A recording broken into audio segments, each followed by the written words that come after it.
permanent representative of the Republic of Lebanon, Mr. David Beasley, the Executive Director of the World Food Programme, Madam Najat Roshdi, the UN Deputy Special Coordinator, Resident Coordinator and Humanitarian Coordinator for Lebanon, and Her Excellency Ambassador Anne Guégan, Chargé d'Affaires of the Permanent Mission of France to the UN in New York.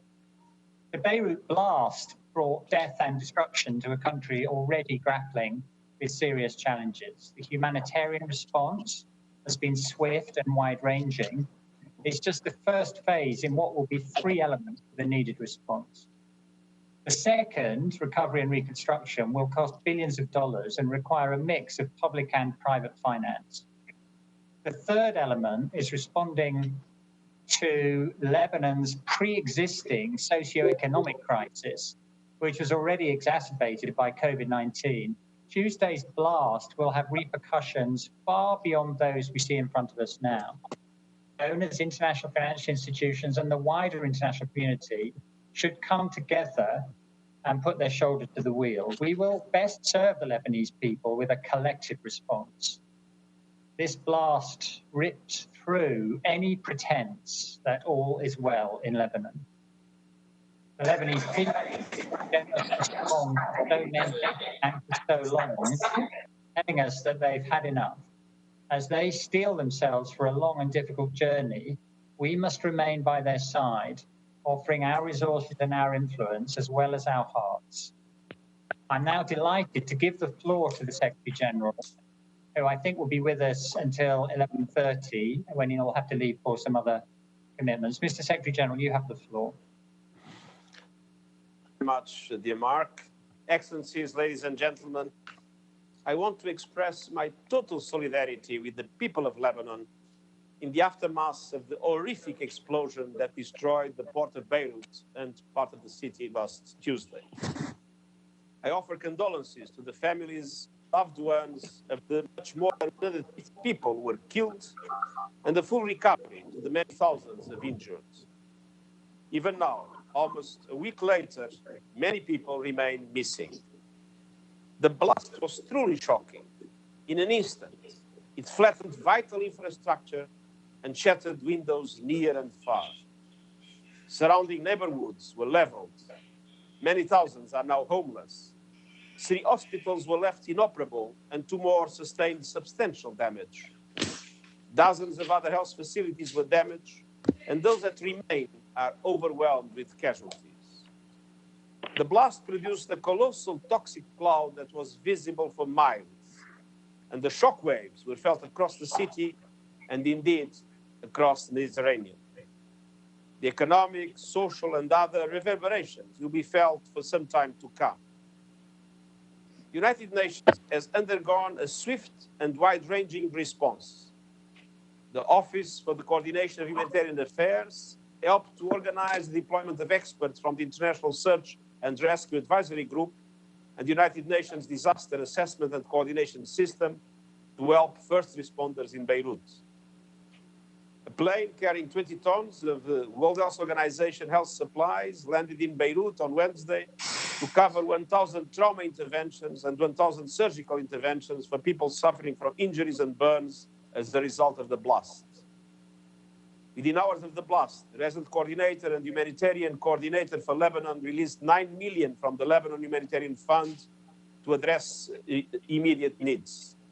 And on Friday, emergency released a further $6 million from the Central Emergency Response Fund. The United Nations is supporting the Lebanese Red Cross and other partners in providing temporary shelter for displaced families. And the World Food Programme is importing wheat flour and grains for bakeries and mills to help protect against food shortages across the country, given that the port had housed Lebanon's only major grain silo. The United Nations system will continue to support Lebanon in every possible way through this emergency. The blast has come at an already difficult time for Lebanon, with the country already facing economic hardship and impacts of the coronavirus virus. In the face of multiple challenges, the people of Lebanon have remained generous hosts to large Palestine and Syrian refugee communities. And the legendary strength of the Lebanese people now faces an additional test. In the past few days, we have seen that spirit yet again. Neighbors helping neighbors, people clearing their streets of broken and opening theirs. I call for robust international support for all people in need in Lebanon, especially women and girls who are most vulnerable in times of crisis. And I thank those countries that are already providing tangible financial, material, and specialized assistance. I urge donors to give speedily and generously. At this time of both sorrow and prolonged frustration, the anger of the Lebanese people is palpable. Their voices must be heard.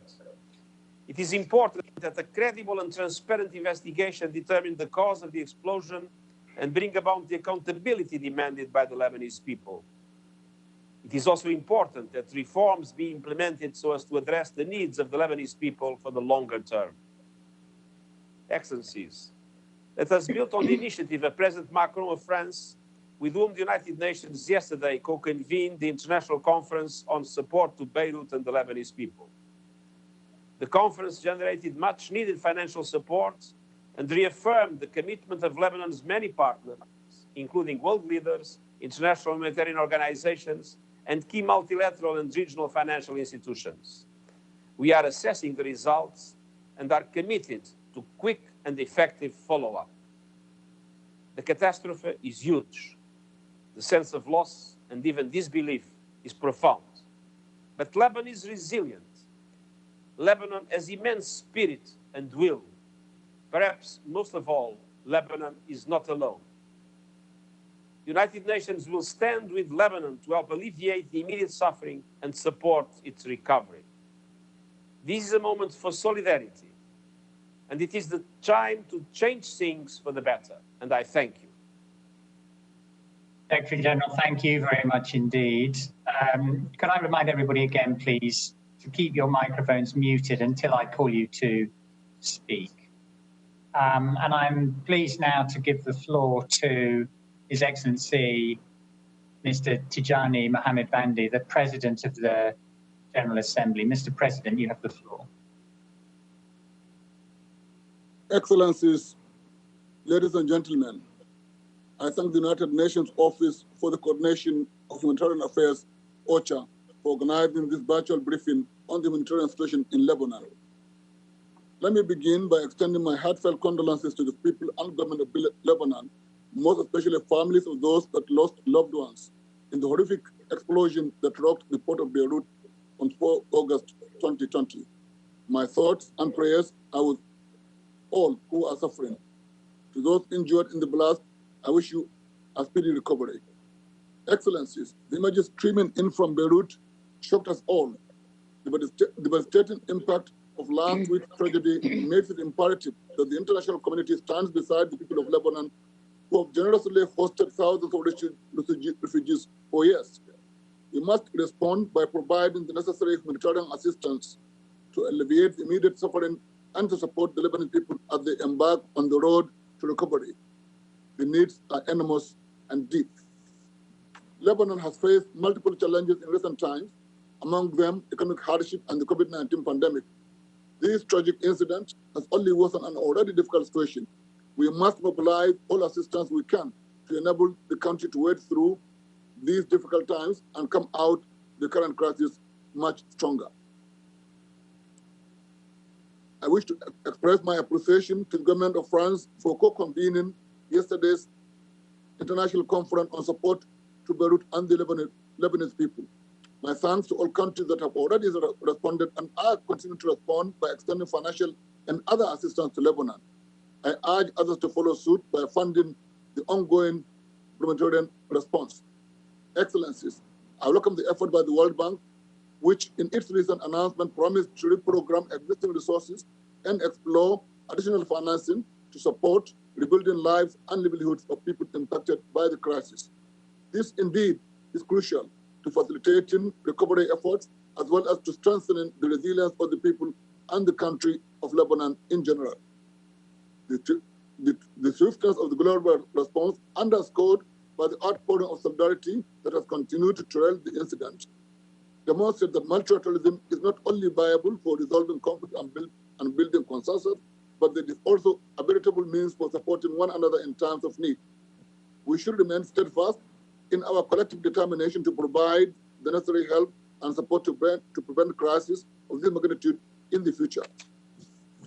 The blast that ripped through Beirut last week has left behind a trail of death and destruction. I acknowledge with deep admiration and gratitude the effort by humanitarian workers providing search and rescue, medical care, shelter, and other essential needs. As always, the first on the ground, their tireless work to help those in need reflect the very best of humanity. Excellencies, ladies and gentlemen, the people of Lebanon have shown us the true spirit of their proud country. In the days since the deadly explosion, we have been deeply moved by the images of Lebanese citizens picking up the pieces, extending acts of kindness and solidarity towards their neighbors who have lost everything, and wielding shovels and brooms to clear the rubble from their street. It is upon us to band together and ensure that they will not have to shoulder this burden alone. I thank you. Thank you very much indeed. I give the floor now to Her Excellency Ambassador Amal Mudalali. You have the floor. Thank you, Mr. Lowcock, and I would like to thank the Secretary General and Mr. Bandi for their support and their statements. I'm so sorry that our Foreign Minister was supposed to be with us and read the statement, but there's a cabinet meeting and things are evolving fast in Lebanon, so he couldn't be with us. So thank you for everything. I would like to thank you on behalf of every Lebanese that lost a loved one or lost a home for holding this meeting only one day after the conference hosted by the French president in support of my country and its people. The Beirut explosion was like 15 years of war in 15 seconds. These were our darkest 15 seconds. We have never seen this amount of human loss, physical damage, and shattered lives in such a short time. I would like to offer our condolences to all the international community that lost people in this explosion. Many speakers rightly said this explosion shocked the world. We in Lebanon are still living under this shock. My minister and colleagues have no offices anymore. The foreign ministry is destroyed. But we are so touched and humbled by the amount of support and goodwill that the world has shown towards Lebanon. To all the world that's gathered today here at the United Nations, I want to bring you a greeting from the Lebanese people. Thank you. We are eternally grateful to you for standing with us at this difficult moment, and know that we are not alone, as the Secretary General said. The human and physical toll is staggering for one explosion. Over 200 people dead, 5,000 injured, scores still missing. Thousands of buildings were either destroyed or damaged, leading to 300,000 losing their homes and needing shelter. We have thousands of children without homes now. All of this came during a severe financial crisis that saw people lose their life savings and security, and a 70% devaluation of the Lebanese pound. The pandemic added to the misery of people and compounded their sense of loss and insecurity. Their challenge was a matter of life, of economic hardship, or death by a cruel virus. Then came the explosion. It shattered Beirut, and with it, what was left of the social and financial security. People are desperate now, angry and afraid. They are demanding and deserve justice, and rightly so. Their capital, Beirut, is destroyed yet again. The port is in the heart of Beirut. The areas that were destroyed are the heart of the city, the business district of Beirut, the historic district, the tourist area, the shopping area, the nightlife, the magnet for young people. The heart of Beirut was obliterated. Tourism is the main source of our income. 90% of the hotels in the area are damaged. We do not have a financial assessment of the damage yet, but it is in the billions of dollars for a country facing a financial crisis and is already heavily indebted. It is also the host for a massive influx of refugees and displaced persons. I want to thank the Secretary General for the United Nations rapid response in Beirut. UN agencies are with us on the ground, helping in lifting the burden and lifting people up. I want to thank you all and thank all our brothers who showed us that families stick together and lift each other up. I want to thank France and recall General de Gaulle's words and say that the Lebanese hearts this week were truly beating to the rhythm of France's heart as we saw how President Macron and the French came to the rescue of Lebanon. I also want to thank our neighbors and our friends from around the world who stepped in from the first moment and started sending assistance. The planes landed with medical assistance before we even asked. I wish I have the time to mention all of you by name. I thank every one of you. You showed that solidarity and multilateralism are still our world's best chance at surviving together when we are threatened individually. Lebanon will never forget. The Lebanese are resilient. Beirut, according to legend, was destroyed 7 times, and it was built, rebuilt, and rose from the ashes like a phoenix. We will rebuild and rise again, but we cannot do it alone. The catastrophe is so huge, and the needs are so big to be handled by a country that's facing many daunting challenges at the same time. It's too early to assess the cost of the damage, but since the whole city is affected and the disaster far exceeds Lebanon's capacity to cope with it alone, I will briefly mention the priorities because UN agencies who will speak later on, they will tell you. The humanitarian needs are very essential, and the first priority is medicine and medical equipment. Food and nutrition assistance is very important because the silos in the airport and the port that contain the grain reserves of Lebanon are destroyed. Construction material is important because the blast destroyed large sections of the ports and thousands of buildings. Rebuilding the port is a priority because it's important to start bringing material from outside. It has to be operational. Mr. Secretary General, friends, I would like to ask you to remain with us for the whole journey and not only to help with the emergency stage of the catastrophe. I appeal to you to stay with us in the second and most important stage, the rebuilding and rehabilitation stage. This is the difficult one because our tragedy happened at a time when this pandemic is affecting us all and impacting the world economy. We are not asking for financial assistance. We want your support to rebuild together and recover together. We will do it. The Lebanese people have the resilience, the courage, and the creativity to rebuild, but they cannot do it alone. We need your support. We need you to be with us shoulder to shoulder, as you are with us now, to stand back on our feet. Lebanon, one of the countries that met in San Francisco 75 years ago and founded the United Nations, promises you that it will rise again, will rebuild better, will continue to be a message of coexistence and tolerance, and will continue to uphold the United Nations principles and values enshrined in its charter. But we have to do it together. I thank you. Thank you very much indeed. And I give the floor now to the United Nations Deputy Special Coordinator and Humanitarian for Lebanon, joining us from Beirut, Najat Roshdi. Najat, you have the floor.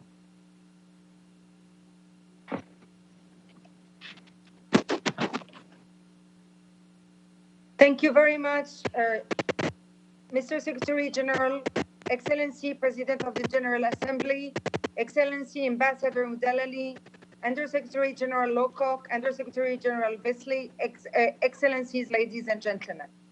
I am addressing you today with a heart full of sorrow from a small country in the Middle East, a country that has struggled a lot and yet still has the will beyond all the odds to survive and strive, as we just heard from Ambassador Mudalali.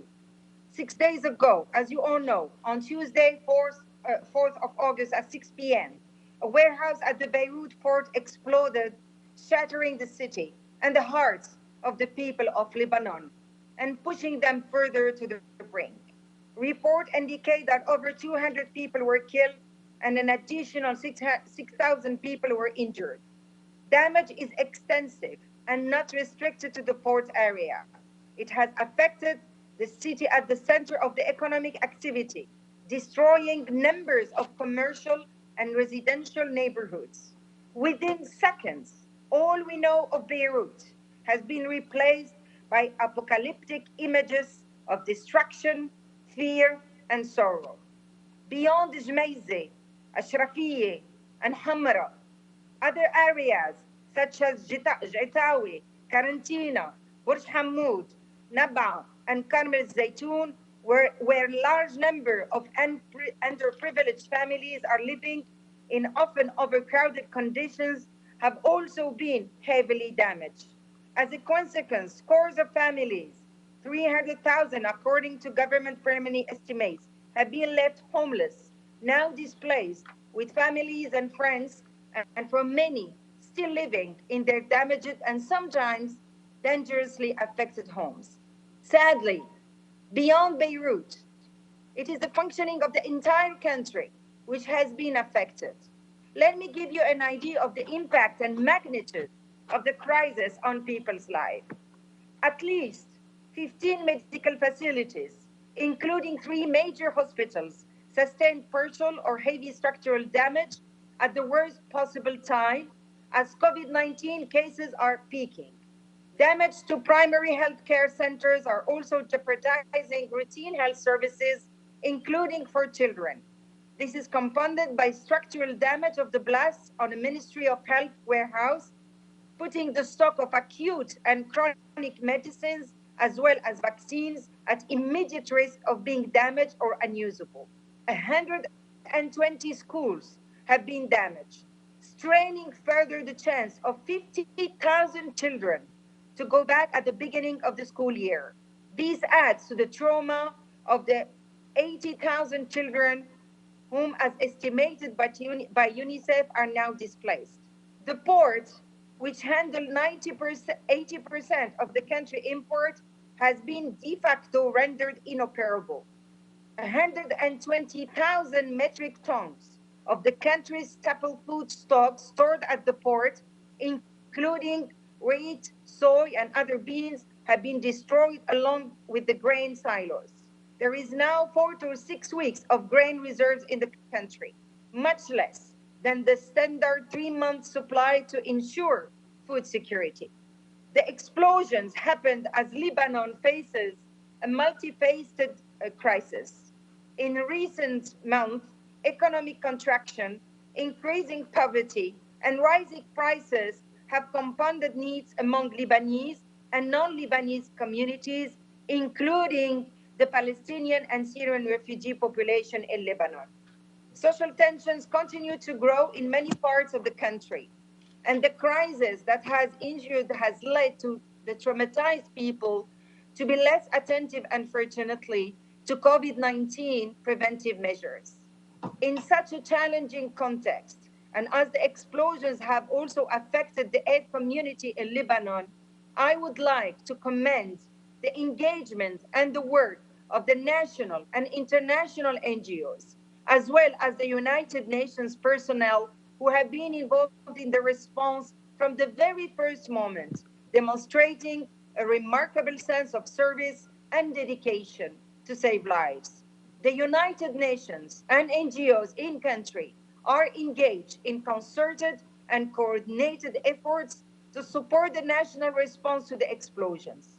We have activated an emergency operations cell with representatives from the United Nations, local and international NGOs, Red Cross, Red Crescent movement, and operational donors to support an effective and collective response. Excellencies, let me share with you some key points on what we have done so far. A total of 14 USAR teams from 11 countries have been deployed, in addition to other specialized teams, including engineers and environmental experts. Rapid environmental assessments are ongoing. A UN disaster assessment and coordination UNDAC team has deployed to support the government to coordinate the response and provide search support for OCHA in country.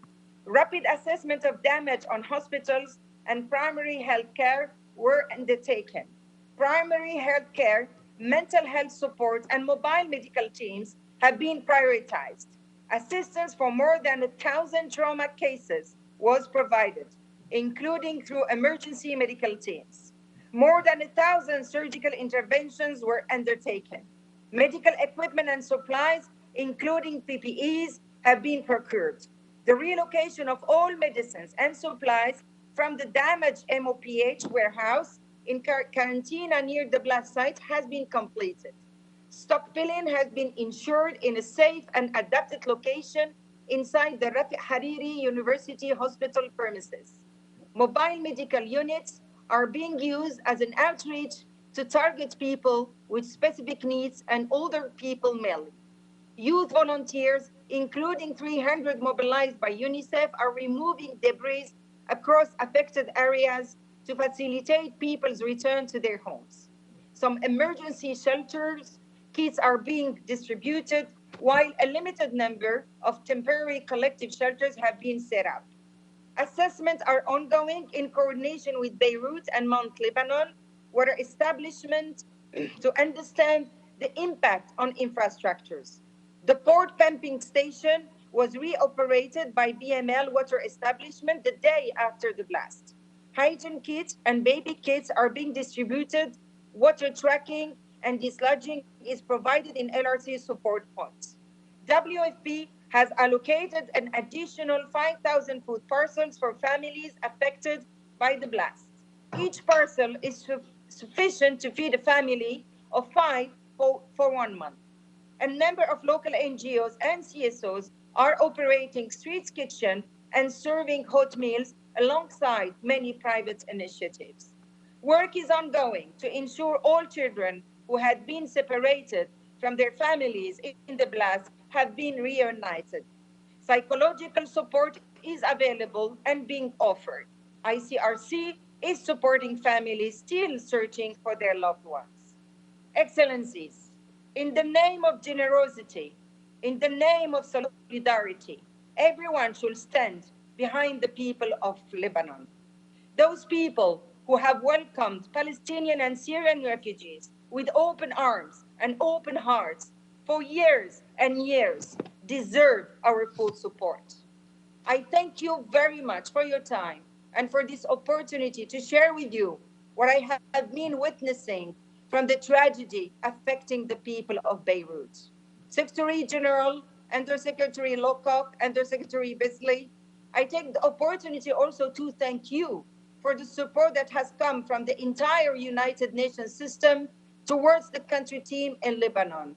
This is as well the solidarity that has been expressed by countries around the world, has been heartwarming and a testimony that Lebanese are not left on their own. Let me echo what the Secretary General already said. The United Nations and its partners in Lebanon are here to stay and deliver. We owe it to the people of Lebanon. Thank you.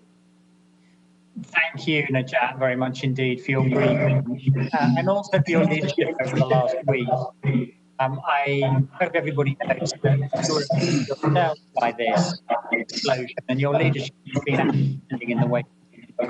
I'm delighted now to be able to give the floor to Governor David Beasley, the Executive Director of the World Food Programme, who is also in Beirut today. David. Hey, and Mark, thank you very much. And Najat, it was good to hear from you because she and I met last night. Mark, I flew in yesterday afternoon because we were very concerned about the port. Everybody is. And obviously the devastation, everybody is seeing the devastation from the TV, from the news. And quite frankly, it is as bad as you can possibly imagine. But the but is we've got a lot of work to do. We've got to get that port operational quickly. In fact, as I was at the port this morning, yesterday, I was just at the airport a few minutes ago. We've had 3 flights come in of cargo for setting up temporary warehousing at the port. I met with the defense minister, so to speak, the president and other leaders. People on the street are mad. It really are. But it was also quite exciting to see the young people out in the streets cleaning up, helping one another. I was at one of our food kitchens that we're working and partnering. As Najat said, we've got right now 5,000 food baskets for 5,000 families. We've got another 150,000 ready to go to help the people in Lebanon, to help the people in Beirut. But here's what I'm very, very concerned about, because in about 2.5 weeks, you're running out of bread in this country. 85% of the food in this country is imported.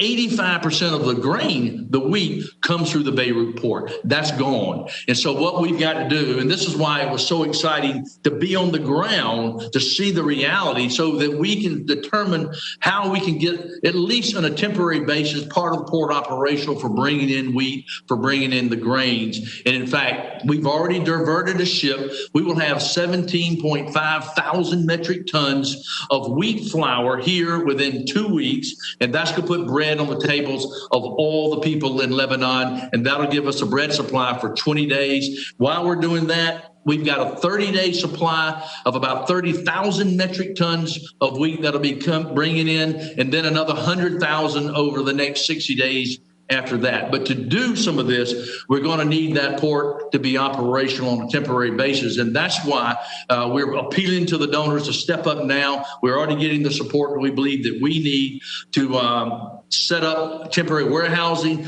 to bring in mobile cranes, forklifts, generators, all of that. We should have operational, Mark, probably in about 2 weeks. I met with the president today and many of the cabinet ministers, as well as I said earlier, the defense minister, because it's critical that they understand that we need absolute cooperation right now, no obstacles, because the people on the streets were saying, we need your help. Please make certain that the aid comes directly to the people. And so at the port site, at the devastating site, we found a footprint that we can operate on a temporary basis. And so working with the Lebanese army, we believe we can clear part of that site, have it operational literally within 2 to 3 weeks, Mark. And so we're going to be airlifting in a lot of equipment. We're going to be doing everything we can. We're working with UNICEF, working with local NGOs, international NGOs, as well as civil society. And so while there's a lot of anxiety and a lot of suffering,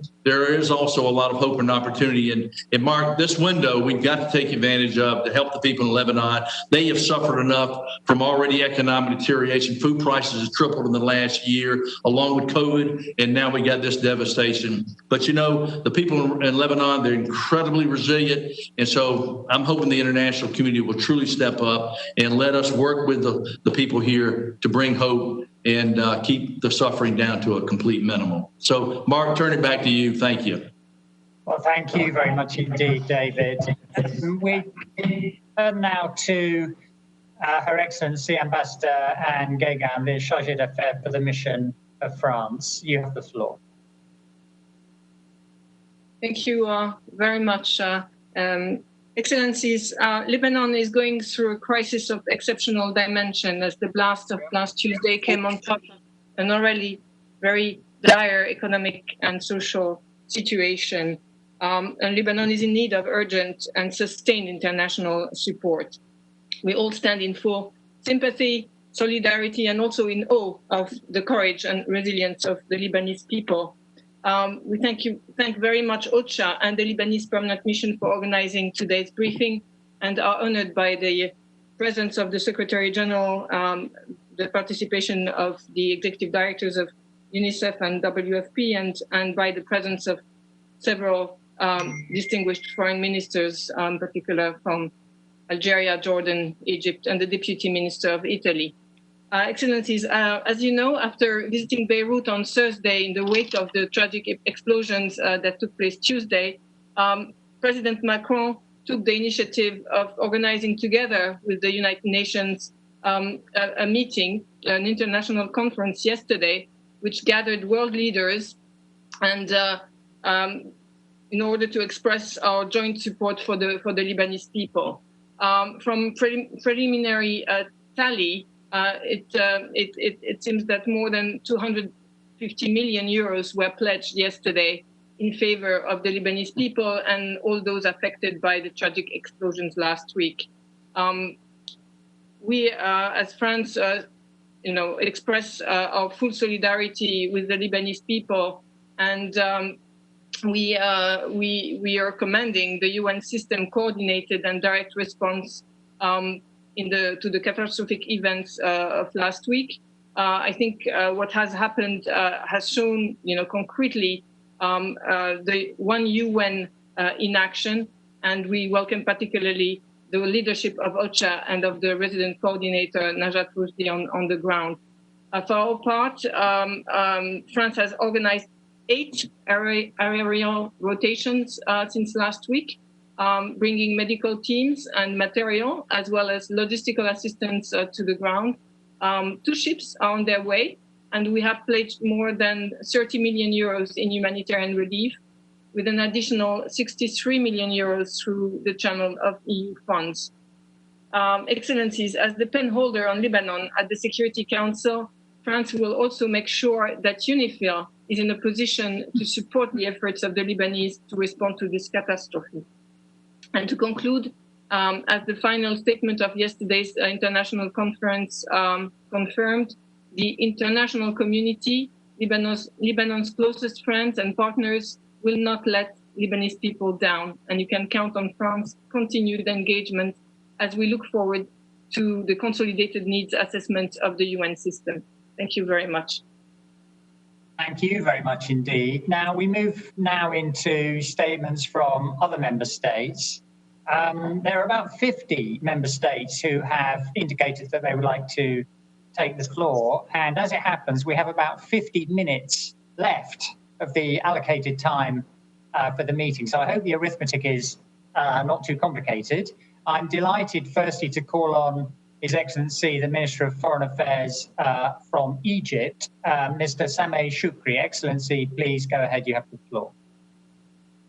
Thank you very much, Your Excellency, Secretary General Guterres, Mr. Chair, ladies and gentlemen. On behalf of the Egyptian people and government, I would like to once again convey our deepest condolences to the families of the victims, as well as to the people of Lebanon, following the recent horrific explosions in the capital that ripped through the port area of Beirut.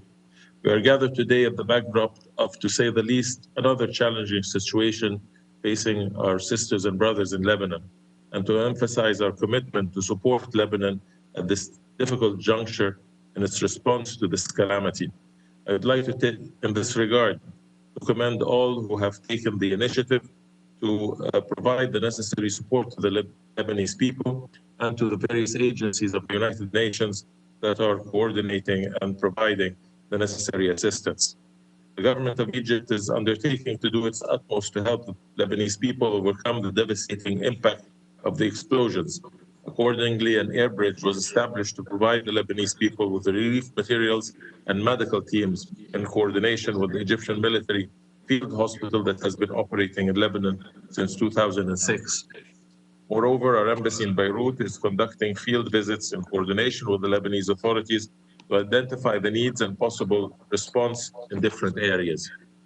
To share, I would like to seize this opportunity to express our confidence in the resilience of the Lebanese people and their awareness of the volume of economic, social, and political challenges facing their country, which were exacerbated by the COVID-19 pandemic and the recent explosions. In this regard, we are certain that Lebanon and capabilities of the state's institutions and the government's response to the real needs and aspirations of the Lebanese people in a manner that would enhance their ability to overcome the challenges that they face and utilize efficiently the pledges and assistance that is provided now and in the future. To conclude, I would like to thank the Secretary General for this meeting and the Chair, UN Under Secretary General, Mr. Mark Lowcock, and OCHA for convening this meeting. I also reiterate our solidarity with the Lebanese people and our commitment to continuing doing our utmost to provide the needed assistance in such a critical circumstance. Thank you. Thank you very much indeed. And I'm delighted to give the floor next to His Excellency, the Minister of Foreign Affairs from Jordan, Ayman Safadi. You have the floor. Bismillah ar-Rahman ar-Rahim. Your Excellencies, dear friends, our heart goes out to our Lebanese brethren. They are in our thoughts, they are in our prayers as they face these tragic circumstances. We will be standing there fully with them, and we wish the injured a speedy recovery. Lebanon is facing a crisis of unprecedented proportions. The catastrophic explosion compounded an already overwhelming economic difficulties in the midst of the COVID-19 pandemic. We cannot leave Lebanon to face these challenges alone.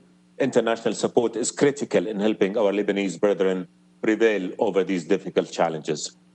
Today's meeting, coming one day after the international conference that His Excellency the French President Emmanuel Macron convened in cooperation with the UN, is a strong message that we stand with Lebanon and an important step to galvanize and coordinate support. We stand in full solidarity with our Lebanese brethren. A Jordanian field hospital is already on the ground in Beirut, and we will continue to send relief and medical supplies. As His Majesty King Abdullah II said yesterday, Lebanon's ordeal is our ordeal, and Jordan is ready to play its part by functioning as a launchpad and logistical hub to facilitate international and regional aid into Lebanon. Yesterday, I met with members of the UN family in the kingdom, and informed them that Jordan will provide every support they need to facilitate their programs into Lebanon. And I reiterate, anything that Jordan has and you need, it's yours, so you can count on us for that. And I will be in Lebanon tomorrow, again, on behalf of His Majesty, to convey that message of solidarity and to coordinate with our Lebanese brethren how we can get the support that they need to them. We are confident that the great Lebanese people will overcome this crisis. Beirut has always been a beacon of stability and has repeatedly overcome challenges. The Lebanese people, with their strong determination, willpower, and resilience, will prevail once again. They will not be alone. We will be with them every step of the way. Thank you so much. Thank you very much indeed. Next, please, the Minister of Foreign Affairs of Iraq, His Excellency Mr. Fuad Hussein. Please go ahead. Excellencies, at the outset, Iraq extends its condolences to our brother in Lebanon, Lebanon, on the catastrophic explosion that befell the capital Beirut on Tuesday, August 4th, which have claimed the lives of many innocent civilians. The government and people of Iraq affirm their solidarity with their Lebanese brothers and sisters, expressing their deepest sympathies to the families of the victims and wishing the injured a speedy recovery. Your Excellencies, a wave of sadness has overshadowed the political, cultural, and public circles in Iraq. A painful incident that occurred in the capital Beirut is a humanitarian catastrophe which occurred in a country that is an Arab and global symbolic of culture and urbanization. Not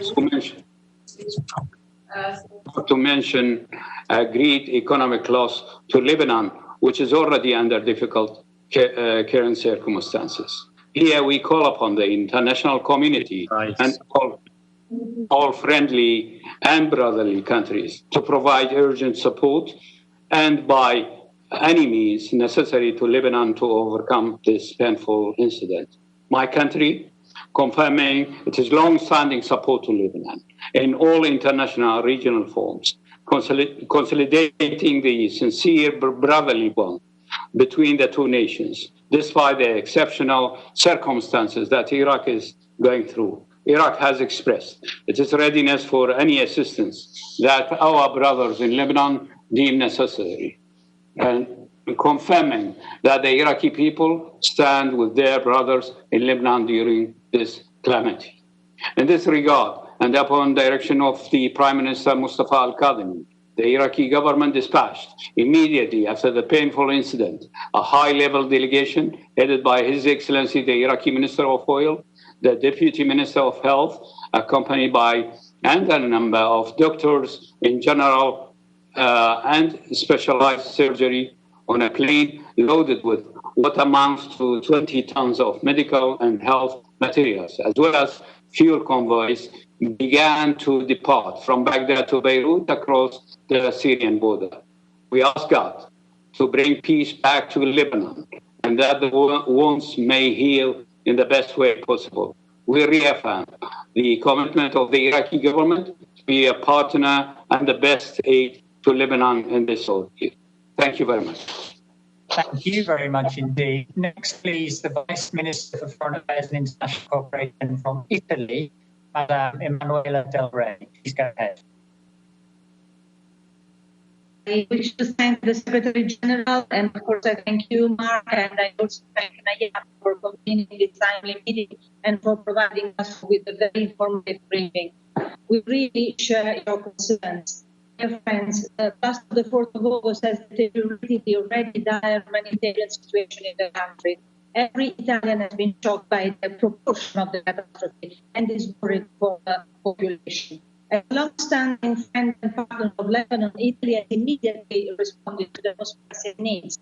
As our European Union partners did, we responded to the European Union Civil Protection Mechanism, and we organized, together with the Italian Civil Protection and the Ministry of Defense, 2 air freights loaded with 8.5 tons of health supplies, surgical and trauma kits, and with a team of experts mixed with experts from the Army and the fire brigades, which are working on chemical, biological, and radiological and real studies, and on the assessment of instability of the building. The two teams are working in the field in coordination with the Lebanese authorities. We are willing, of course, to increase our response to the requests and the appeals of the United Nations agencies, the International Red Cross and Red Crescent movement in the coming days. We intend to approve in the coming days initiatives for about 12 million euros to be implemented by UN agencies and the Red Cross and Red Crescent movement, including 1 million euro to be given to the Lebanon humanitarian fund. We are also constantly connected, of course, with the Italian NGOs on the field. What is more urgent now is our effective coordination and an effective needs assessment.